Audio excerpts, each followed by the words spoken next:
UFOs are real, burgeoning, not going away. This is the coming great deception. However, when we go up, they come down. When we go up, they show up. I'm your intrepid host coming to you from an undisclosed location somewhere deep in the heart of the Santa Monica Mountains. L.A. Marzulli here. We'll get into this. First, a word from our trusted sponsor. Have you ever wondered what happened to the legendary Chuck Norris? I recently saw a video he made and I was shocked. He's in his mid-80s and still kicking butt and working out and staying active. What's even more shocking is he's stronger, can work out longer, and even has plenty of energy left over for his grandkids. He did this by just making one change. He says he still feels like he's in his 50s. His wife even started doing this one thing too, and she's never felt better. She says she feels 10 years younger. Her body looks leaner, and she has energy all day. Chuck made a special video that explains everything. Make sure you watch it by going to chuckdefense.com/LA or by clicking in the link below this video. It will change the way you think about your health. Once again, that's chuckdefense.com/LA. And click on the link in the description below to watch the video now. You won't believe how simple it is. Just a reminder, the legendary Chuck Norris is a whopping 84 years old and yet has more energy than I do. He discovered he could create dramatic changes to his health simply focusing on three things that sabotage our body as we go. Watch his method by clicking the link in the description box below. chuckdefense.com/LA. Once again, that's chuckdefense.com/LA. So, I know this when I say that, it wrinkles some people's feathers, or ruffles, I should say, not wrinkles, ruffles some people's feathers. But I mean, here it is. It's written. Where is it? Here it is, right here. It's in our track. We've got the new tracks. I want to thank Brad Myers and Lindy Pierce for helping. Also, all the folks over at who actually print the tracks. They do really just a great job, and bully for them for doing that. Bible tracks. They're just incredible. Rosie and her husband, and thanks for all your hard work. But, when I talk about we going up and they coming down, and I get it. Some people go, and that's fine. Think what you want to think. But here's what the New Age is saying. This is how they explain away the disappearance. I'm not making this up. I'm not making it up. I heard it 50 years ago. And, there's so much information. We're all on information overload. I mean, let's face it, we are. It's like we're so inundated with stuff. Okay, I went skiing this week. A little sidebar. I went skiing this week, and a storm came through there, and it was raining, and I'm watching all this because I go to the site, and they have live cams on Mountain High, which is about 2 hours from the house.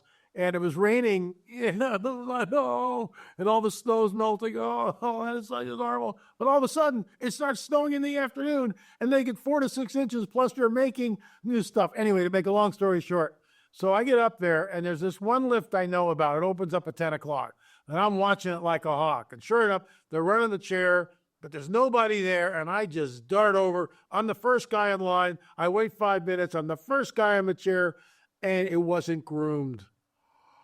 So I get to the top, and it's 6 inches of dry powder, which is really unusual. Usually it's wet, dry powder. And I'm skiing down this thing, like just floating on a cloud, whooping it up, woo, like that. And everybody on the chair coming up is going, go, go, go. It was an amazing moment. And then I bopped over to the other chair because the quad chair was completely shut down. So I wait about 20 minutes and it opens up. And all the boarders are limping along because one foot's on the board, the other foot's on the snow. That's how they get around. And then when they get to the top of the chair, they got to go sit on a bench and click their foot in. It's a whole scene. But the skiers, thank you very much. So I'm about the 5th row chair back. I'm not the first guy on, but they're all boarders. I'm the first guy down the slope. No one has skied on it. And I'm whooping it up again. Okay, but I digress. Now, this is what this says. What is the truth? And I heard this 50 years ago, 5 decades ago. There is a potential for many people to leave the planet in an afternoon. The people who leave the planet during a time of Earth changes do not fit here any longer and are stopping the harmony of the Earth. I mean, there it is right there. I mean, it's right there. That's channeled information. It came from a woman who was a channeler who allowed this entity into her to speak through her. This is why we're told, don't do this, because these entities, first of all, they lie all the time. They lie all the time. I remember years ago when I interviewed Blossom Goodchild. That's in the book Further Evidence, I believe. And Blossom was saying, October 14th is going to be a mile-wide ship somewhere in the southern hemisphere. It's going to appear. I said, after October 14th came and nothing appeared in the southern hemisphere at all, I interviewed Blossom Goodchild. And, God bless her. She's believing what she wants to believe. But I said, Blossom, they lied to you. And she would not go there. She wouldn't, Blossom, they lied to you. Because you asked them over and over and over again, is this really going to happen? They led you along like this. October 14th came and nothing happened. Now, some of you will say, well, how do we know that these entities speaking through this woman are lying to us? Folks, I heard this 50 years ago when I was in the New Age. This is how they explain away what? The rapture of the church. Now, before some of you will, and please don't write, please, some of you are just so in intellectual concrete. It's like, oh, it's not in the Bible. Darby invented the rapture. And you all go off the deep end. Hello, Darby didn't invent anything. Here's the history of the church. And you need to get your head around this because it's really important. Okay? Remember, the New Testament isn't written for who knows how long, right? And then when it's finally written, Christianity becomes the state religion. Then Augustine comes in, spiritualizes everything, and then the whole the hierarchy of the church and this really becomes problematic. The priesthood over the laity, to the point where we walk into the 1,000 years of dark ages. No one can read the Bible. If you're not a priest and you read the Bible, off with your head. And so finally, Gutenberg invents the printing press around 1444, somewhere in that window of time. And guess what? The Bible is now printed, but this is, much later. Tyndale, by the way, is burned at the stake. Why? Because he translates the Bible in English. That's the history. Very dark, very sordid, very disgusting. But that's the history. So nobody invented anything, okay? Rapture's not invented by Darby. Darby had access to the scriptures, just like I have access to the scriptures. I can look at them. I can look at Genesis 3:15. Thank you, Gary Stearman. I can go to Genesis 6 and unpack that. Thank you, Dr. Ridley E. Thomas. I consider both those men mentors. I can look at G.H. Pember's work and realize Earth's earliest ages. Wow. And the reason why all of us is here is because for the first time in about 1,000 years, people could read their Bibles. For the Lord himself will descend from heaven with a shout, with the voice of the archangel and the trump of God. The dead in Christ will rise first. Then we who are alive and remain will be caught up, harpazo, caught up, together with those in the clouds, to greet the Lord in the air. And so shall we evermore be with the Lord. I'm not making this up. Nobody's making this up. Darby didn't invent anything. If I hear that one more time, I'm going to scream. But he didn't invent it. It's there in the Word. What do you think it means? The dead in Christ rise first. Then we who are alive and remain are caught up. Harpazo. Harpazo. And guess what? We go up, they come down. We go up, they show up. Okay, let's, I hadn't planned on doing that, but since I did, I'm really glad. Let's get into this with Elizabeth Vargas' report. I will weigh in on it. Here we go. In a new station exclusive, we gather a group of veterans in the Nevada desert who all believe they were exposed to radiation during classified missions near Area 51. Okay, stop. Area 51, right there, S4. Remember, Bob Lazar, whistleblower, in the 90s, was working at S4. He was back engineering what? He was back engineering the propulsion system. I've always believed Lazar's story. He's a stand-up guy. He's never changed it. He's never elaborated on it in decades. He was there. Let's continue. In the mid-'80s to early 90s. Their work was so top secret, the Department of Defense still won't acknowledge their service in the desert. And they say that's a big problem. News Nation's Natasha Zuvas was the first to break the story and went to the Las Vegas desert as these veterans are getting sick and pleading for the government to help. They keep us classified to protect themselves. A group of Air Force veterans and a DoD contractor say they have been sickened, even disfigured, after being stationed in the desert in the mid-'80s to early '90s. Did you have any idea what you were being exposed to? None. None of us knew. These veterans say they served at the Nevada Test and Training Range, which encompasses the infamous Area 51, a remote spot that hosted nuclear testing both underground and atmospheric. Since the 1950s, their work so secret there would be no record that the men ever served in the windswept desert. It was the technology behind it. That's what we were there to make sure nobody got. They still can't talk about most of their work on the range, but the one mission they can now disclose, guarding the F-117 Nighthawk, America's first stealth bomber. We ended the Cold War, truly. Wow. The story begins with a reunion barbecue back in 2016 at veteran Dave Creet's Las Vegas home. Air Force buddies who hadn't seen each other in decades make a startling discovery. So I asked the guys, we're just sitting there drinking beers. I said, you guys, we got this lump on my back. I don't know, is anybody else got this? I said, yeah, I had one of those. I had it removed. It was the size of a grapefruit. 6 out of the 8 vets had benign tumors called lipomas. The 7th said, I don't have any, but my son was born with one. I'm just kind of confirm it. There is an issue. Where we were, that's the one common denominator is we were all there. A DoD contractor who worked at the base at the same time as these vets sickened. They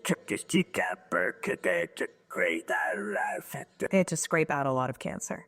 2 cancers, 80% of his tongue removed along with his vocal cords, all of his teeth. He lives on a feeding tube. The veterans tell News Nation their medical claims are being denied by Veterans Affairs. The work so top secret, their records are what's called data masked, as if they were never there. It's like a kick in the gut. It's just a matter of betrayal. Let me weigh in here. What I'm hoping is that this is going to get over to the powers that be that are the powers that be, i.e. the Trump administration. It needs to be set right. And here's something to think about, that it is so secret that not even the presidents can go in there. Who's funding this? Who is funding Area 51 and the back engineering? How long has this been going on? When I was approached by a guy from the deep state and threatened by him, by the way, 3 different times for our work on the Kandahar Giant, I'll go down a rabbit hole here just for a second. The late Richard Shaw, my late business partner, Richard Shaw and I broke the story on the Kandahar Giant. We were the ones who did it. Now, of course, all these Johnny-come-latelys take our work and put it up as their own. And when I find out about it, I'll do a copyright strike because we copyrighted it. It's in our film, Watcher's Ted. You can watch that film for $4.99 by going to streaming.lamarzulli.net. What are you waiting for? Do your homework. But I digress. So you're all charged up today. Oh, really? Yeah, I went skiing yesterday. So that's why we got renewed energy. So the bottom line is we broke the story on the Kandahar Giant. I was threatened by a guy from the deep state 3 different times for breaking the story on the Kandahar Giant. I had death threats against me. You know what a death threat is? It's not really fun to be walking around with. I had two plainclothes bodyguards with me at the Hear the Watchman conference when all this was coming down. So what I got from this guy from the deep state who threatened me, he basically said, we don't care who's in the White House. We don't care who's in Congress. We're completely autonomous. We do as we want to. In other words, they're accountable to nobody. I'll say it again. They are accountable to nobody. And I'm going out on a limb here, but this is on News Nation. Elizabeth Vargas is talking on it. It's coming out. It needs to be investigated. Elon Musk needs to be over this like white on rice. Our president, Donald J. Trump, needs to be all over this like white on rice. That's been going on for decades. And as far as I know, no president has ever pierced that veil, ever, ever, ever. So who's paying for Area 51? You tell me. I'll pile on again. Who pays for the Smithsonian? Who pays for the museums all over America? Why is it that they have a paradigm that they uphold and anyone who goes against that paradigm never gets in? Why is it that they they promulgate the Darwinian theory. Go to the Chicago History Natural Museum. I did. It's actually in the book, On the Trail of a Nephilim. In fact, let me just get it for you since we're doing this. Hold on. So here's what I was trying to show you right here. This is the paradigm right here. This is the paradigm that runs these museums. This is what they believe. And what does it say? Darwinism, the Holy Grail, that is sacrosanct. From so simple a beginning, endless forms, most beautiful and most wonderful have been and are being evolved. Charlie Darwin. That's the paradigm. So as born-again, spirit-filled Christians who believe in the biblical prophetic narrative, believe in the God of the Bible, believe in the death and resurrection of our Lord and Savior, Jesus Christ, we don't believe that. And yet, there it is. Who pays for this? Who funds this? Why is that paradigm sacrosanct in every single museum I've ever been to? What about the alternative? Who's running the show here? Is it taxpayer money? I need to do a deep dive on this. If you have information on this, how are these museums funded? Are they just all private donations? Are they accountable to no one? Why is this the paradigm, the Darwinian paradigm, which is thrown in our face? Charlie Darwin. Never been proven. Darwinism is a joke. If Darwin had known about the deoxyribonucleic acid, the double helix of life, the spiral of life, which is in every single thing on this planet, he would have gone, wow, I didn't know that. Where did that come from? See, the neo-Darwinists, this ties back into the whole UFO phenomena, the neo-Darwinists realized that this complexity just didn't spring up on its own. It had to have a designer. If you haven't seen Ben Stein's movie Expelled, it's a must-watch. Go watch it, for crying out loud. Do something productive. Go watch the movie after the show. So the deal is this. Of course, I'm really hammering the audience today. Please forgive me. But I'm passionate about this. I'm not emotional. I'm passionate. There's a difference. Arf. So the bottom line is this. Why is it that they insist that all this just evolved when neo-Darwinists in the 20th and 21st century look at the complexity of the DNA molecular structure and realize that whoa, has to be a designer here somewhere. Just didn't fall out of this tree somewhere. Now did it, Bob? So this is where we're at. This is where we're at. And yet all this is controlled. You know, look, if you got information how museums are funded, I'm going to Google it after the show. Please let me know. Let's go back to this. Here we go. Of the serious health conditions his Air Force brothers were suffering from, Dave did some research on the Nevada test site. Hundreds of nuclear weapons tests were conducted in the area from the 50s until the early 90s. In the 1970s, the government began exploring the idea of building a military installation there to house classified projects. A 1975 Department of Defense environmental report of the area acknowledges nuclear contamination, depleted uranium, beryllium, and plutonium present before the men were sent by the government to the range. But the report says, quote, discontinuing the work done would be against the national interest. It's one thing to be ignorant or to be naive, to not know, but they've understood for a long time. Dave's discoveries led him to create the Invisible Enemy, an advocacy group where he says he's connected with more than 1,000 veterans who served at the Nevada test site. Hundreds of them report being sick. We were in the dirt all the time. And I can recall the times where when we perspire, our uniforms would turn kind of a yellowish orange. Our government knew that that area was contaminated. So knowing that, and they willfully put us there, that's giving somebody a death sentence. Let me stop you there. I mean, who's in charge here? Why would anybody do this to another human being? I mean, that's the first thing. If you know the area is completely contaminated with nuclear waste and all this other stuff, why would you bring in healthy young men to do what? And then deny that the area even exists? See what we're up against here? This is why Mr. Musk and our President Donald J. Trump need to go in here and clean this mess up. These guys are suffering. They really are suffering. How about the one guy that you just saw? No teeth, half of his tongue is cut out. He lives off a feeding tube.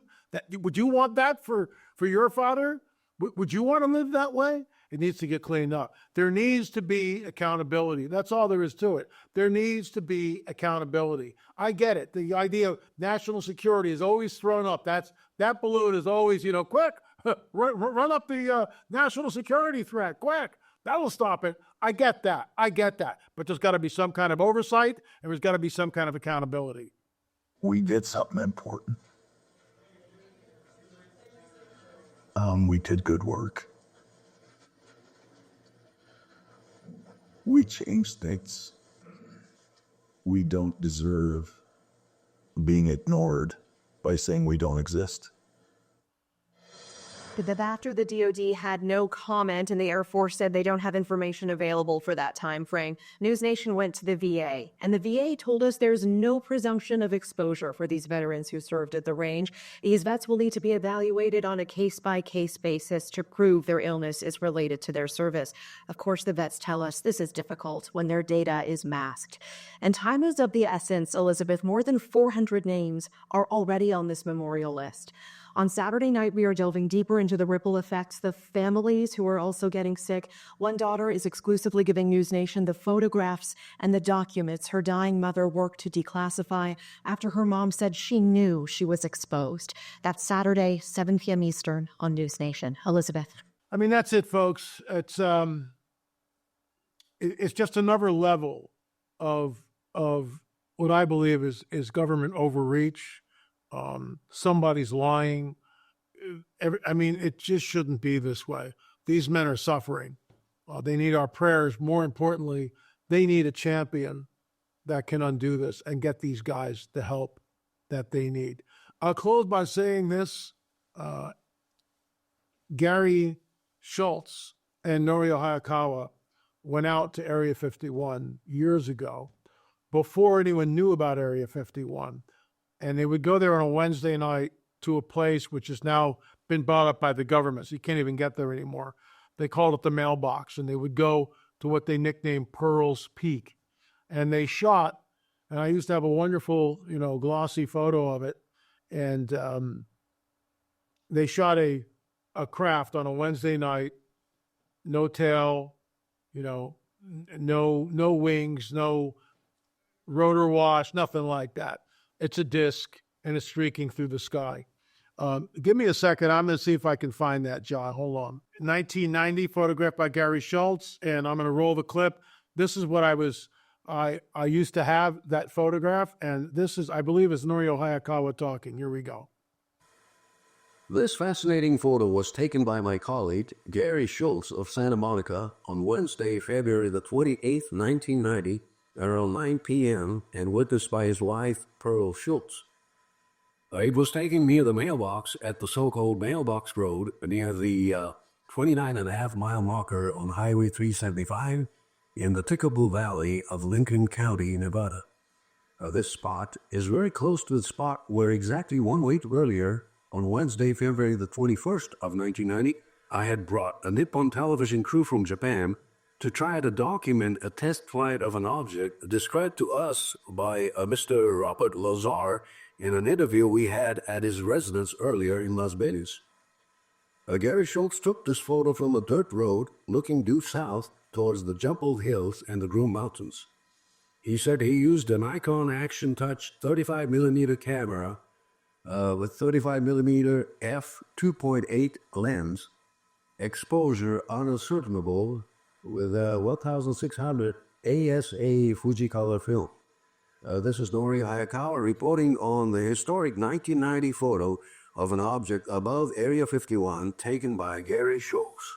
So thank you, Norio. I really appreciate that. And I think he's had how many views? 34,000 views 15 years ago. And I still am friend of the Gary Schultz, and notice they mentioned Bob Lazar. Very, very interesting. So this goes back to when Lazar is coming out with all this, and the whole cover-up ensues. All I can tell you, folks, is that UFOs are real, burgeoning, not going away. This is the coming great deception. And this kind of cover-up needs to stop, and the government needs to become transparent. Thanks so much for watching. Check out our $10 DVD set. There it is right there. Want to thank my business partner, Gil Zimmerman, for and I, we've partnered up now. There's 10 films here. Go to streaming.lamarzulli.net, streaming.lamarzulli.net. You can download every film for $5. I mean, come on, less than a cup of coffee. Don't forget Runs of Disclosure, flying out of here. Apparently, Charisma's having trouble keeping them in stock. Thank you for your support. Thank you for checking us out. And we'll see you again on another episode in the not too distant future. Thanks for watching.